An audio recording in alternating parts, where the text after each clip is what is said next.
नमस्कार, म अनिस्मा बस्नेत। नमस्कार, म कावेरी पौडेल। राति 8 बजेको जनता समाचारमा स्वागत छ। सबैभन्दा पहिले प्रमुख समाचार। अप्पर तामाकोसीको काममा भइरहेका ढिलाइप्रति प्रधानमन्त्रीको असन्तुष्टि। ढिलाइ गर्नेलाई नै क्षतिपूर्ति भराउने चेतावनी। बेवारिसे सबको नमुना यकिन भएपछि मात्रै सब व्यवस्थापन गर्न संसदीय समितिको निर्देशिका पारित गर्न कार्यान्वयनमा ल्याउन सुझाव। कोरोना संक्रमणका कारण आज थप 5 जनाको मृत्यु। संक्रमण जटिल अवस्थामा पुगेकाले संवेदनशील बन्न स्वास्थ्य मन्त्रालयको अपिल। कोरोना संक्रमण बढेपछि दिल्ली सरकारद्वारा विकेन्ड कर्फ्यू घोषणा। भोलि राति 10 बजेदेखि सोमबार र बिहान 6 बजेसम्म कर्फ्यू लगाइने। र नेपाल सुपर लिगको टोली धनगढी फुटबल क्लबद्वारा किरण चेम्जोङलाई आइकनिक खेलाडीको रूपमा अनुबन्धन।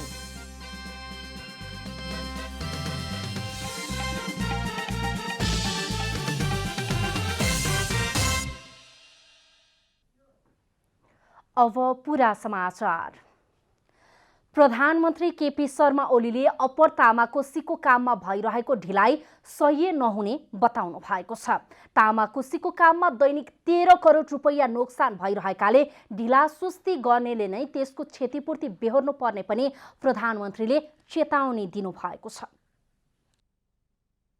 बिहिबार नापे कार्यालयबाट अनलाइन प्रणाली नेलिस तथा मेरो किताब मार्फत सेवा प्रवाहको उद्घाटन गर्दै प्रधानमन्त्री केपी शर्मा ओलीले अप्पर तामाकोसीको काममा अस्वाभाविक रूपमा ढिलाइ गरिएको भन्दै यस्तो ढिलासुस्ती सह्य नहुने बताउनु भएको छ। अप्पर तामाकोसीको काममा दैनिक 13 करोड रुपियाँ नोक्सान भइरहेकाले काम किन ढिलो भइरहेको छ भन्नेमा आफूले विशेष रुचि बढाउनु पर्ने आवश्यकता रहेको पनि प्रधानमन्त्री ओलीले बताउनुभयो। ढिलासुस्ती भएमा ढिलासुस्ती गर्नेले नै त्यसको क्षतिपूर्ति बेहोर्नु पर्ने प्रधानमन्त्री ओलीको भनाइ छ। अप्पर तामाकोसीको काममा जुन ढिलासुस्ती छ त्यो अस्वाभाविक असाधारण छ। लगभग 1 वर्षदेखि म एउटै कुरा सुनिरहेको छु कि एउटा सानो मेसिन के जडान गर्न छ त्यति राख्न दिनमा प्रत्यक्ष 5 करोड त्यसमा नोक्सान भइरहेको छ। परोक्ष समेत गरेर भन्ने हो भने 13 करोड दैनिक नोक्सान भइरहेको छ। देशमा खाद्यान्नको अभाव नहुने गरी उत्पादन भएको भए तापनि गलत आनीबानीका कारण खाद्य सङ्कटमा पर्ने गरेको प्रधानमन्त्री ओलीको भनाइ छ। भूमि समस्यालाई समाधान गर्न र कृषिलाई व्यावसायिक रूपमा अगाडि बढाउन सरकार लागि परेको भन्दै खाद्य वस्तु अन्य देशमा निर्यात गर्नुपर्ने उहाँले जोड दिनुभयो। कडाई नगरेको भए मेलम्चीको पानी पनि आउने थिएन। हामीले धेरै कडाई गरेर तीव्रता दिएर निर्माण कार्यमा तीव्रता दिएर कति दिनमा सक्छौँ यसका लागि हरेक दिन जसो ताकिता गरेर काममा ढिलासुस्ती गर्ने, काममा व्यवधान खडा गर्ने वा अस्वाभाविक ढिलासुस्ती यस्ता कुराहरूलाई अनदेखि गरेर बस्न सक्दैन।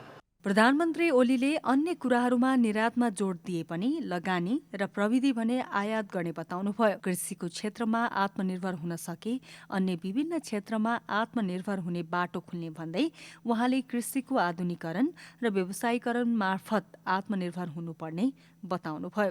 कृषिको आधुनिकीकरणको सम्बन्धमा हामीले प्रधानमन्त्री कृषि आधुनिकीकरण कार्यक्रम त्यस अन्तर्गत अनेक सुपर जोन अरू पकेट आदि यस्ता क्षेत्रहरू तोकेर एउटा ड्राइभ गर्न खोजेका छौँ। माछा, मासु, दूध, अण्डा यी कुराहरूमा आत्मनिर्भर भइसकेका छौँ।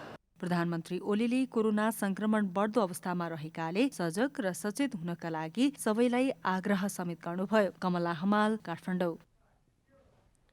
सरकारले बिहिबारदेखि मालपोत कार्यालयबाट प्राप्त गर्ने नक्सा, प्लट रजिस्टर, फिल्ड बुकलाई डिजिटल गरी सेवाग्राहीको व्यक्तिगत पहुँचमा दिएको छ। अब जग्गा धनीले आफ्नो जग्गाको नक्सा आफै प्रिन्ट गर्न सक्नेछन्।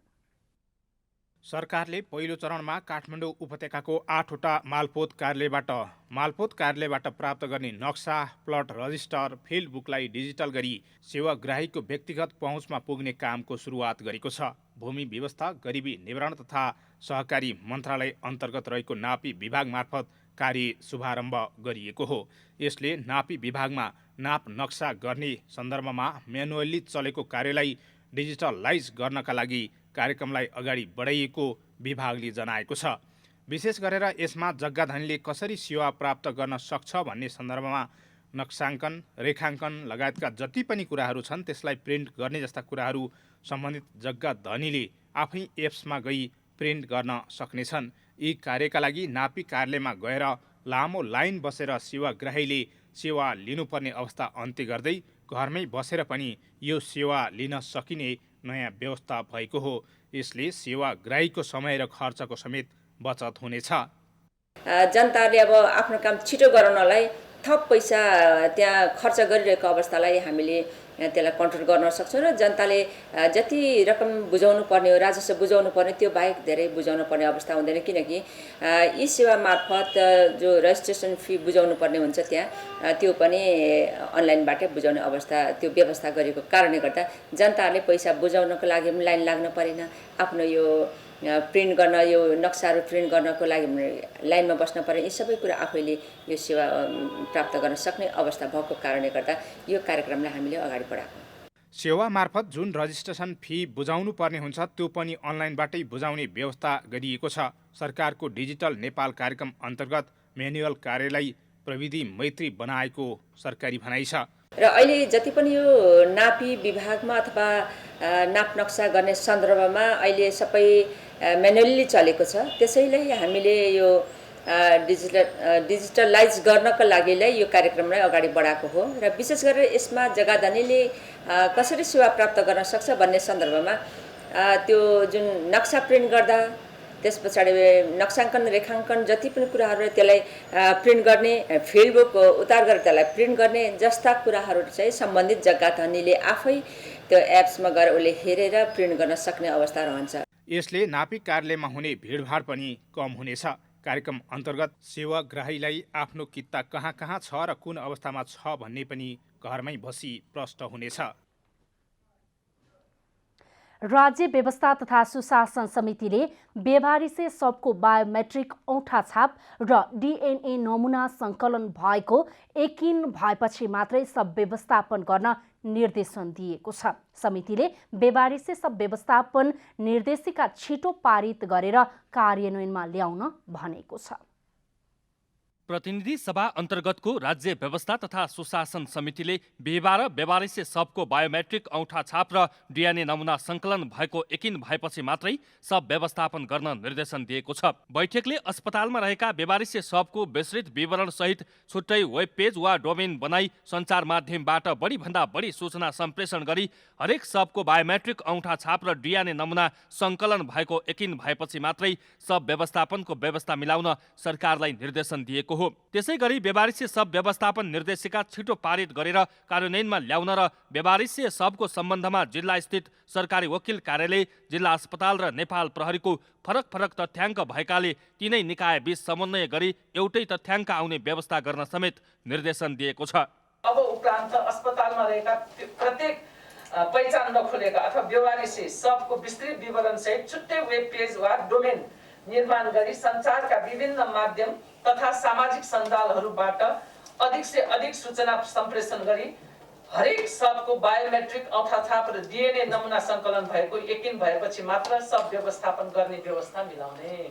समितिले जघन्य अपराध तथा फौजदारी कसुरजन्य घटनाका बेवारिसे सबको हकमा कम्तीमा 20 वर्ष अभिलेख राख्न पनि निर्देशन दिएको छ। राष्ट्रिय परिचय पत्र वितरण कार्यलाई छिट्टै सम्पन्न गरी बायोमेट्रिक प्रणाली औँठा छापको माध्यमबाट बेवारिसे सबको पहिचान गरी संख्या शून्यमा पुर्याउन समितिले निर्देशन दिएको छ। जघन्य अपराध तथा फौजदारी कसुर जन्य घटनाका बेवारिसे वा पहिचान नखोलेका सबहरूको चाहिँ कमसे कम लास्ट त हामीले व्यवस्थापन गर्न सक्दैनौँ, राखी छोड्न सक्दैनौँ। त्यसको उपयोग गर्ने कुराहरू त आफ्नो ठाउँमा होला, तर त्यसको अभिलेख राख्ने चाहिँ कम्तीमा पनि 20 वर्ष अभिलेख चाहिँ रहोस्।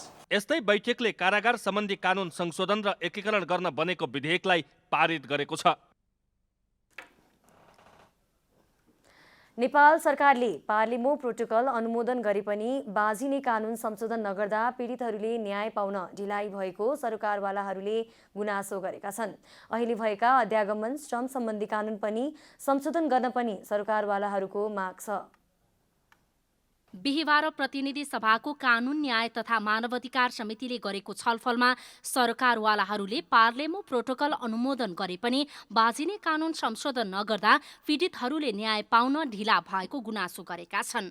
प्रतिनिधि सभाले बहुराष्ट्रिय संगठित अपराध विरुद्धको संयुक्त राष्ट्र संघीय महासन्धिको पूरक आलेख पार्लेमो प्रोटोकल अनुमोदन गरिसकेको छ। नेपाल सरकारले अनुमोदन गरिसकेपछि विद्यमान धेरै कानून यस प्रोटोकलसँग बाजिएका छन्। बाजिएका कानूनलाई प्रोटोकल अनुकूल बनाउने सरकारको दायित्व भए पनि अहिलेसम्म काम नभएको सरकारवालाहरूको भनाइ छ।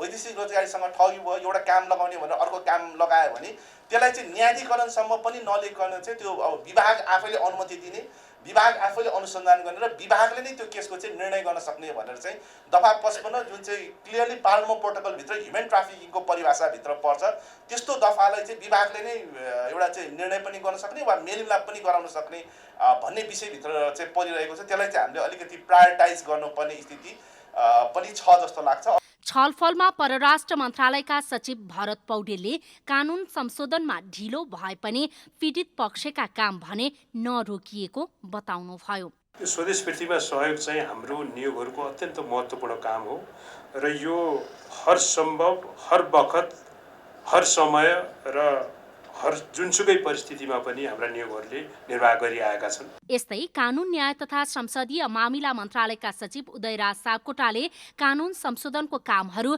निरन्तर भइरहेको तर देशबाहिर रहेको दोषीलाई कानूनी दायरामा ल्याउन सुपुर्दगी सन्धि नै गर्नुपर्ने भएकाले केही कानून संशोधन गर्न कठिनाई भएको जानकारी दिनुभयो।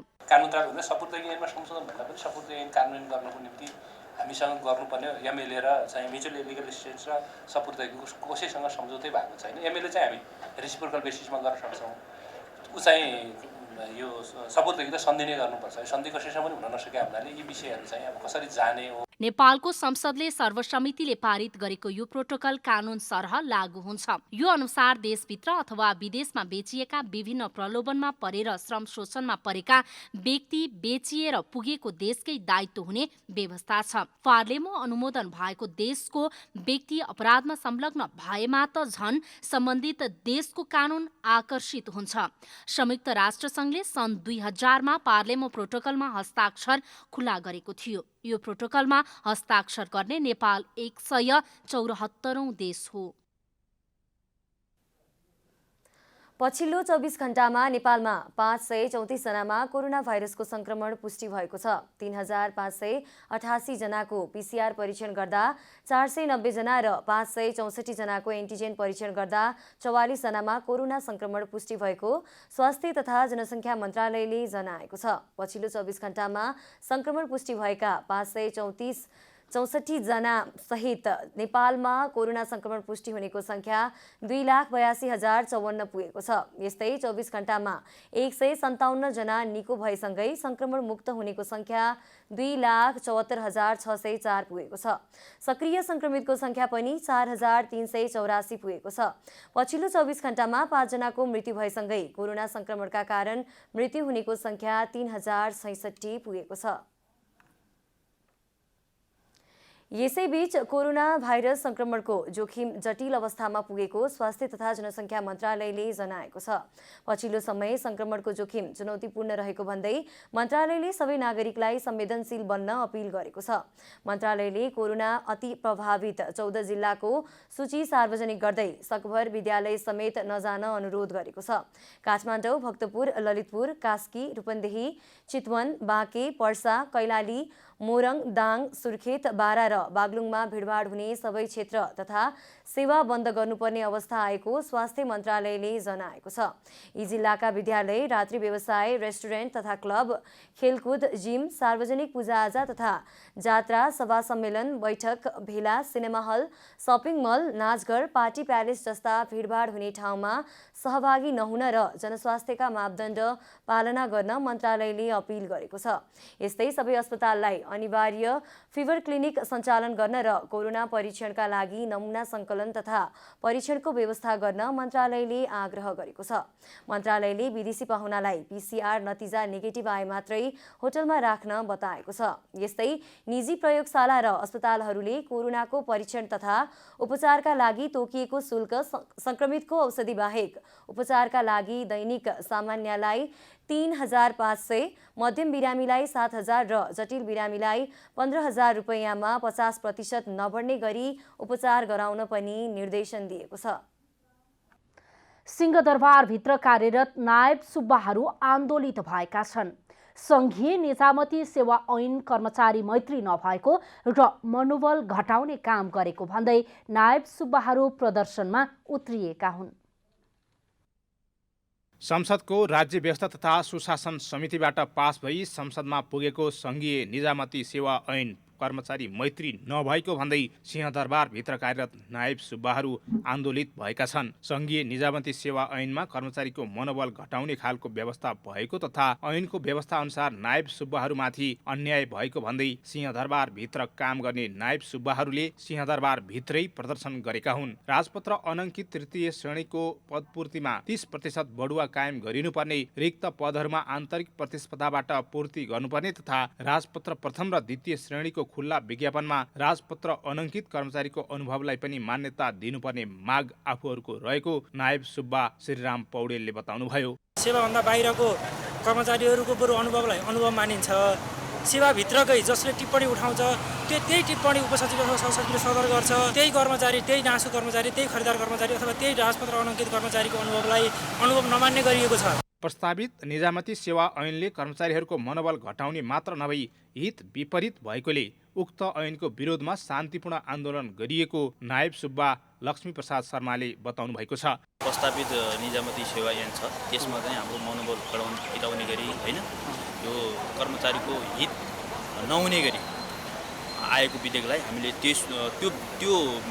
त्यसको विरोध स्वरूप हाम्रो यो हाम्रो शान्तिपूर्ण आन्दोलन हो। प्रस्तावित ऐनले कर्मचारीहरूको वृत्ति विकास, सेवा सुविधा र अवसरहरूलाई कुण्ठित गरिएको आन्दोलनमा सहभागी नायब सुब्बा लक्ष्मण गुरागाईले बताउनुभयो। निजामती सेवा ऐन 2049 भन्दा पनि पछि हटेर त्यहाँ भएका व्यवस्थाहरू समेतलाई हटाउँदै कुल्च्याउँदै हामीले चाहिँ हाम्रो घाँटी नै मोट्ने गरी सरकारले जुन विधेयक पेश गरेको छ राज्य सभामा, हो त्यही विधेयकको विरोधमा हामीले यो चाहिँ मौन विरोध हामीले कार्यक्रम आयोजना गरेको। आन्तरिक प्रतिस्पर्धाबाट वृत्ति विकासको बाटो पाउनुपर्ने मागलाई सरकार, संसद र सांसदहरूले सम्बोधन गर्नुपर्ने अर्का नायब सुब्बा सुषमा थापाले बताउनुभयो। बढुवालाई 20% बढाएर पहिला कायम भएको 30% कायम गर्ने, 20% चाहिँ आप्रबाट गर्नुपर्ने, आन्तरिक प्रतिस्पर्धाको माध्यमबाट आफ्नो चाहिँ क्षमता विकास गर्न सक्ने जो साथीहरू हुनुहुन्छ उहाँहरूले चाहिँ आन्तरिक प्रतिस्पर्धाको माध्यमबाट आफ्नो चाहिँ वृत्ति विकासको बाटो पाउनुपर्छ भन्ने चाहिँ हाम्रो मूल माग हो। प्रदर्शनकारीहरूले हामी अधिकार भन्दा पनि न्याय माग्न आएका हौँ। माननीय ज्यू, नासुको आँसु देख्नु भएन, गिराएर मनोबल कस्तो खोजेको प्रतिफल लगायतका प्ले कार्ड बोकेका थिए। माग पूरा नभएसम्म आन्दोलन जारी रहने नायब सुब्बाहरूले बताएका छन्। गण्डकी प्रदेशका मुख्यमन्त्री पृथ्वी सुब्बा गुरुङ विरुद्ध आज अविश्वासको प्रस्ताव प्रदेश सभा सचिवालयमा दर्ता भएको छ। नेपाली कङ्ग्रेस, माओवादी केन्द्र, राष्ट्रिय जनमोर्चा र जनता समाजवादी पार्टीका प्रदेश सभा सदस्यहरूले बिहिबार प्रस्ताव दर्ता गराएका हुन्। प्रस्तावमा 28 जना सांसदहरूको हस्ताक्षर रहेको छ। अविश्वास प्रस्ताव दर्ता गर्नु अघि माओवादी केन्द्रले सरकारलाई दिएको समर्थन फिर्ता लिएको थियो। यसैबीच संसदमा अविश्वासको प्रस्ताव दर्ता हुने थाहा पाएपछि गण्डकी प्रदेश सभाको चालु अधिवेशन रातारात अन्त्य गरिएको छ। अविश्वासको प्रस्ताव पेश भएसँगै कङ्ग्रेस, माओवादी, राजमो र जसपाका सांसदहरू अधिवेशन माग गर्दै प्रदेश प्रमुख समक्ष समावेदन गर्ने वा नियमित अधिवेशन गर्ने भन्ने बारेमा छलफलमा जुटेका छन्। प्रदेश अधिवेशन अन्त्य भए पनि 25% सांसदले माग गरे पुनः अधिवेशन बोलाउनु पर्ने प्रावधान रहेको छ। राष्ट्रिय जनमोर्चाले बुधबार समर्थन फिर्ताको घोषणा गरेपछि गण्डकी प्रदेश सरकार अल्पमतमा परेको छ। गण्डकी प्रदेश सभामा रहेका 60 मध्ये मुख्यमन्त्री गुरुङलाई नेकपा एमालेका 27 र स्वतन्त्र सांसद दीपक मनागेको मात्र समर्थन रहेको छ। राष्ट्रपति विद्यादेवी भण्डारीले कलाको स्तरबाट देशको सभ्यताको विकास झल्कने बताउनु भएको छ। नेपाल ललित कला प्रज्ञा प्रतिष्ठानको आयोजनामा सञ्चालित राष्ट्रिय ललित कला प्रदर्शनीको उद्घाटन गर्दै राष्ट्रपति भण्डारीले कलामा मौलिकता झल्किनुपर्ने समेत बताउनुभयो। कार्यक्रममा राष्ट्रपति भण्डारीले नेपालको प्रकृति कला प्रेमीको अनुकूल भएको बताउँदै प्रतिष्ठानलाई नेपालको मौलिकतालाई प्रोत्साहन गर्नका लागि अपिल समेत गर्नुभयो। विभिन्न भागमा विकसित कलाका सिद्धान्त र प्रवृत्तिको अध्ययन गरी आफ्नै मौलिक सृजनाको माध्यमबाट देशको प्रतिष्ठा अभिवृद्धि गर्न अग्रसर हुनु पर्दछ। कुनै पनि मुलुकको कलाको स्तरबाट त्यहाँको सभ्यताको विकास मापन गर्ने हुन्छ। कार्यक्रममा संस्कृति पर्यटन तथा नागरिक उड्डयन मन्त्री भानुभक्त ढकालले बजेट अधिवेशन आउन लागेकाले प्रतिष्ठानलाई योजना ल्याउन आग्रह गर्दै सरकारले सहयोग गर्ने प्रतिबद्धता व्यक्त गर्नुभयो। नीति कार्यक्रम र बजेट निर्माण गर्ने खालको क्रममा पनि छौँ। विलम्ब नगरिकन तपाईहरुको तर्फबाट सरकारमा तपाईहरुको प्रस्तावहरू आओस् र त्यसको समाधान गर्ने कुरामा हामी लाग्नेछौँ। कार्यक्रममा राष्ट्रपति भण्डारीले वरिष्ठ कलाकारहरू वश्य कुमार वैद्य र प्रवीण कुमार श्रेष्ठलाई अरण्यको प्रज्ञा सम्मानद्वारा विभूषित गर्नुभएको छ। हरेक वर्षको वैशाख 2 गते सञ्चालन हुने ललित कला प्रदर्शनी गत वर्ष भने कोरोनाको कारण हुन सकेको थिएन। त्यस्तै भूकम्पपछि आफ्नो भवन भत्किएपछि कला परिषदको भवनमा प्रदर्शनी गर्दै आएको प्रतिष्ठानले यस वर्ष भने आफ्नै भवनमा प्रदर्शनी आयोजना गरेको हो। करिब 500 कलाकार राखिएको प्रदर्शनी जेठ 2 गतेसम्म चल्नेछ। सरकारले आगामी बजेटमा सामाजिक सुरक्षा भत्ता बढाउने लगायत केही महत्त्वाकांक्षी कार्यक्रम ल्याउने सार्वजनिक गरिरहेको छ। योजना सम्पन्न गर्न स्रोत र साधन आवश्यक पर्छ, तर कोरोनाले कमजोर अर्थतन्त्र र सीमित आयस्रोतका बीच योजनाहरू कसरी परिणाममुखी बन्लान् यो भने चासोको विषय बनेको छ। कोरोनाले विश्वका समृद्ध मुलुक समेत आर्थिक सङ्कटमा परिरहँदा नेपाल पनि त्यसबाट अछुतो छैन। यही परिवेशमा सरकारले आगामी बजेटमा वृद्ध भत्ता 2000 का दरले बढाउने उद्घोष गरिसकेको छ भने भर्खरै मात्र एकैसाथ 165 वटा रणनीतिक सडकको शिलान्यास गरेको छ। हामीले 309 वटा अस्पताल एकैचोटि शिलान्यास गर्यौँ। 165 वटा स्ट्राटेजिक बाटाहरू एकैचोटि शिलान्यास गर्नु पर्दैछ। नयाँ औद्योगिक क्षेत्र स्थापना गर्यौँ।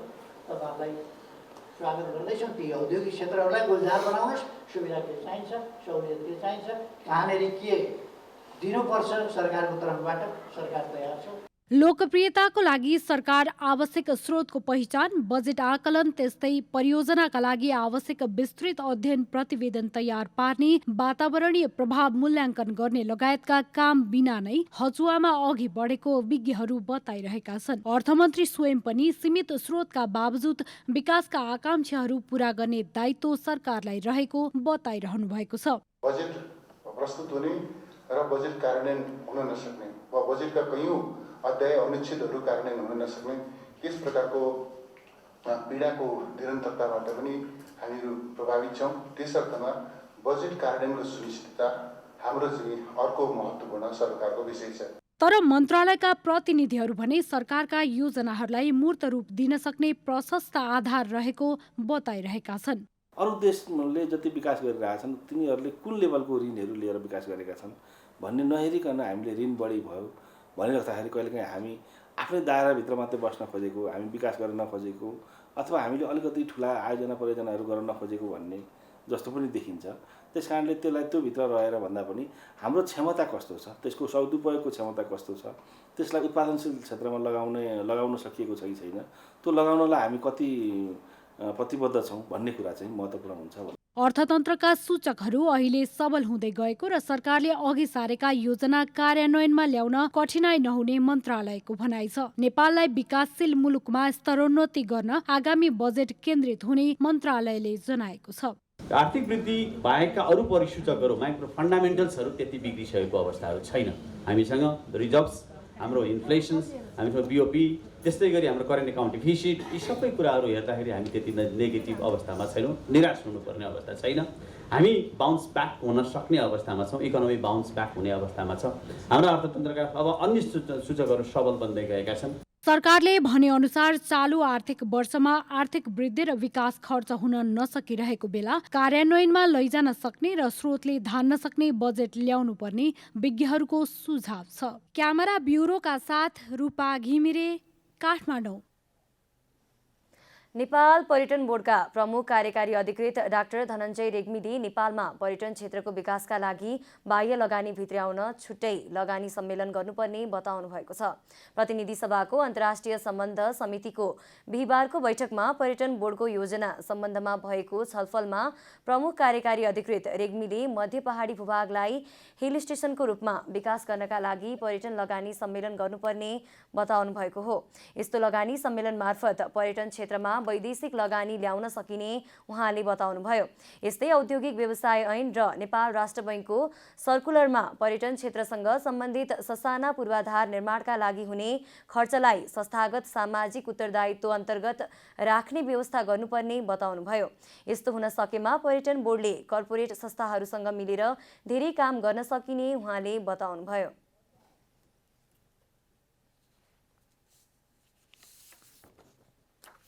यदि मध्य पहाडी भूभागलाई हिल स्टेसनको रूपमा डेभलप गर्ने हामी यदि कमिटेड हुने हो भने एउटा इन्भेस्टमेन्ट समिट लिएर आउनुपर्ने आवश्यक देखिएको छ। स्पेसली टुरिज्म इन्भेस्टमेन्ट समिट गर्नुपर्ने देखिन्छ 22 मा होला 23 मा। यसले पक्कै पनि अनि बनाएर हामीले प्रोजेक्ट राख्यौँ भने अन्तर्राष्ट्रिय इन्भेस्टमेन्ट चाहिँ लिएर आउन सकिन्छ जस्तो मलाई लाग्छ। यस्तै पर्यटकीय क्षेत्रहरूको प्रचार प्रसारका लागि नेपालमा विदेशी फिल्म निर्माण गर्न दिने नीति निर्माण गर्नुपर्ने पनि बताउनुभयो। विदेशी फिल्महरूबाट नेपालका पर्यटकीय क्षेत्रहरूको प्रचार प्रसार सहज हुने भएकाले त्यस्ता फिल्म सुटिङ गर्न दिनका लागि एकद्वार नीति अवलम्बन गर्नुपर्ने, ड्रोन र क्यामेराको आयातमा सहज गराउनुपर्ने, ट्याक्स डिपोजिटमा सहज बनाइदिनुपर्ने र सुरक्षाको प्रबन्ध मिलाउने गरी नीति निर्माण हुन सके धेरै फिल्महरू नेपालमा बन्ने र त्यसबापत नेपालको पर्यटकीय क्षेत्रको प्रचार प्रसार हुने बताउनुभयो। फिल्म बन्छ भने त अस्कार अवार्ड जित्ने खालको मान्छेले करोडौँ रुपियाँ खर्चेर बनाइरहेको छ, त्यति बनाउन दिँदा के हुन्थ्यो? बाघ हामीलाई निकाल्ने होइन, हुनेका बाघ ल्याउने हो। हामीले अलिकति फेसिलिटी नगरिदिनाले अब विभिन्न खालको वनका 10वटा रुल ल्याइदिनु त रुल त कति छ कति, तर पोलर बियर अलास्कामा बन्न सक्ने, नर्वेमा लगेर देखाउन सक्ने, अलास्काको बियर कता नर्वे गएर बनेको त्यस्तो मुभीहरू बनाएको छ र त्यसले सयौँ पर्यटकहरू उता वृद्धि भएको छ। नेपालमा हामीले त्यो गर्न सके होइन, यतातिर नि हामीले केही सहज गर्नुपर्ने देखिन्छ। यस्तै पर्यटकका लागि सूचना दिने गरी देशभरका बस पार्कमा नमस्ते सेन्टर स्थापना गर्नुपर्ने आवश्यकता रहेको पनि उहाँले बताउनुभयो।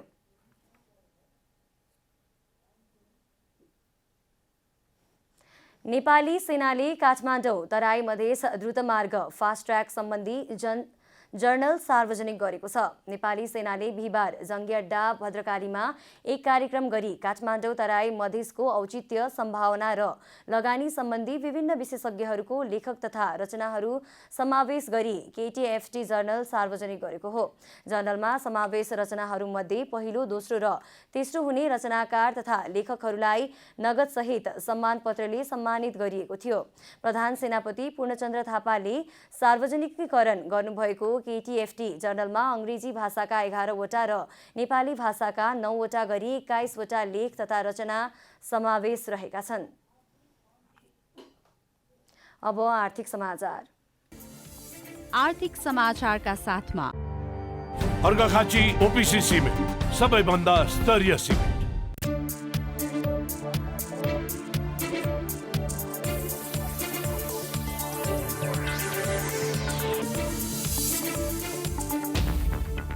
नयाँ वर्षको पहिलो कारोबार दिन तथा साताको अन्तिम कारोबार दिन बिहिबार शेयर बजार परिसूचक नेप्सेमा नयाँ रेकर्ड कायम भएको छ। नेप्से 20.61 अङ्कले बढेर 2735.39 अङ्कमा पुगेर नयाँ रेकर्ड बनाएको हो। नेप्सेले उचाइ लिएको यो हालसम्मकै उच्च बिन्दु हो। बजारमा क वर्गका परिसूचकको मापन गर्ने सेन्सेटिभ इन्डेक्स 6.17 अङ्कले बढेको छ। बजारमा व्यापारिक र जलविद्युत बाहेक बाँकी सबै समूहको परिसूचकमा सुधार आएको छ। बजारमा 218 कम्पनीका 1,90,20,528 किता सेयर 95,737 पटक खरिद बिक्री हुँदा 8,63,66,00,000 रुपैयाँ बराबरको कारोबार भएको छ। बिहिबार सुनको मूल्य तोलामा 300 रुपैयाँले बढेको छ। बजारमा छापावाला सुन प्रति तोला 89,800 रुपैयाँमा कारोबार भएको नेपाल सुन चाँदी व्यवसायी महासङ्घले जनाएको छ। मङ्गलबार छापावाला सुन प्रति तोला 89,500 रुपैयाँमा कारोबार भएको थियो। बिहिबार तेजाबी सुन प्रति तोला 89,350 रुपैयाँमा कारोबार भएको महासङ्घले जनाएको छ। चाँदीको मूल्य तोलामा 30 रुपैयाँले बढेर प्रति तोला 1,290 रुपैयाँमा कारोबार भएको छ। अन्तर्राष्ट्रिय बजारमा सुन प्रति औँस $1,743 हाराहारीमा कारोबार भइरहेको छ।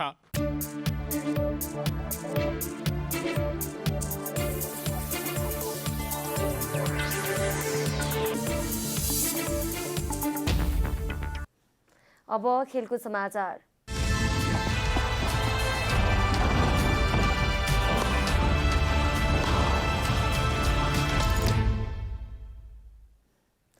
किरण चेम्जोङलाई नेपाल सुपर लिग एनएसएलको टोली धनगढी फुटबल क्लबले आइकनिक खेलाडीको रूपमा अनुबन्ध गरेको छ। काठमाडौँमा आज धनगढी फुटबल क्लबले आयोजना गरेको कार्यक्रममा राष्ट्रिय टोलीका कप्तान किरण चेम्जोङलाई आइकनिक खेलाडीको नियुक्ति गरेको हो। नेपालमा पहिलो पटक आयोजना हुन लागेको फ्रेन्चाइज फुटबल लिग वैशाख 11 गतेदेखि दशरथ रङ्गशालामा हुँदैछ। एनएसएलका लागि धनगढीले हाई प्रोफाइल फुटबलर किरणलाई आइकनिक प्लेयरको रूपमा अनुबन्ध गरेको हो। क्लबले यसअघि नै राष्ट्रिय टोलीका मिडफिल्डर विशाल राईलाई मार्की प्लेयरको रूपमा नियुक्ति गरिसकेको छ। यस्तै अक्सनबाट 14 जना खेलाडी पनि टोलीमा अनुबन्धन भइसकेका छन्। धनगढीमा अनुबन्धन भएका किरण करिब 5 वर्षपछि नेपाली फुटबल क्लबमा फर्कनु भएको हो। नेपाली फुटबल क्लबमा फर्किएपछि एनएसएलको लागि आफू उत्साहित रहेको बताउनुभयो। यस्तै धनगढी फुटबल क्लबले मुख्य प्रशिक्षकको जिम्मेवारी राष्ट्रिय टोलीका पूर्व खेलाडी युगल किशोर राईलाई दिएको छ। कार्यक्रममा टोलीका मालिक सुभाष शाहीले किरण जस्तो टोलीलाई अनुबन्धन गर्दै पहिलो फ्रेन्चाइज लिगमा सहभागिता हुन पाउँदा खुसी भएको प्रतिक्रिया दिनुभयो। अब मौसम समाचार।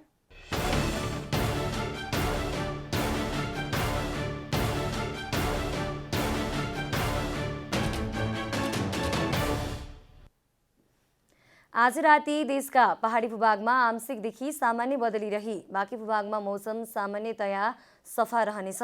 आज देशका पहाडी भूभागका 1-2 स्थानमा मेघगर्जन र चट्याङ सहित हल्का वर्षाको सम्भावना रहेको जल तथा मौसम पूर्वानुमान महाशाखाले जनाएको छ। अब देशभरका विभिन्न स्थानका मौसम सम्बन्धी थप विवरण।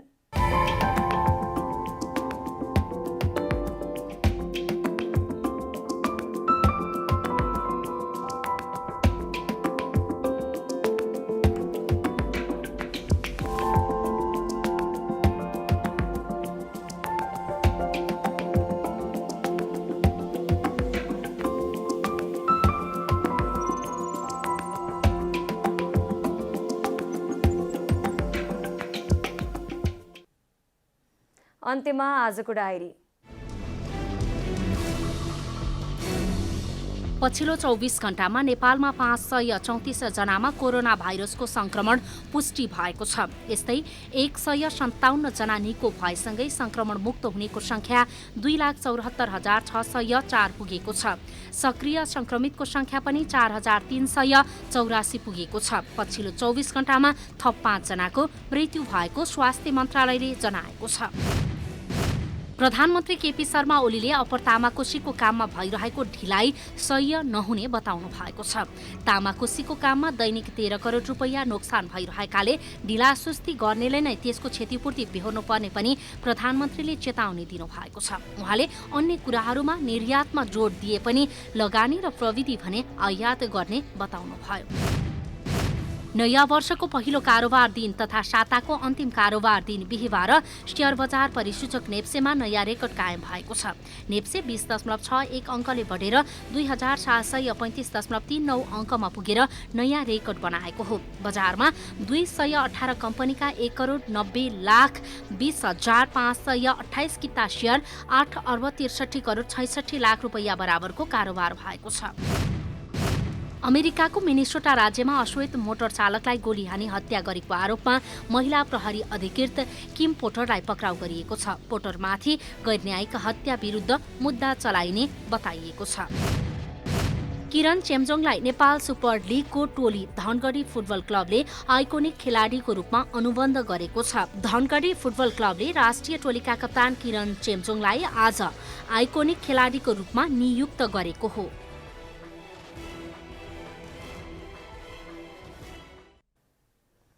जनता समाचार अहिलेलाई यति नै। जनताद्वारा जनताका लागि प्रसारित जनता टेलिभिजनका कार्यक्रमहरू युट्युब, ट्विटर, फेसबुक र हाम्रो वेबसाइट जनतासमाचार.com मा पनि पढ्न र हेर्न सक्नुहुनेछ। सूचनामा तपाईको सहभागिता, समयमा समाचार हाम्रो प्रतिबद्धता। कोरोना भाइरसको संक्रमणबाट बच्न नियमित रूपमा साबुन पानीले हात धौँ, भिडभाडबाट टाढै रहौँ। नमस्कार।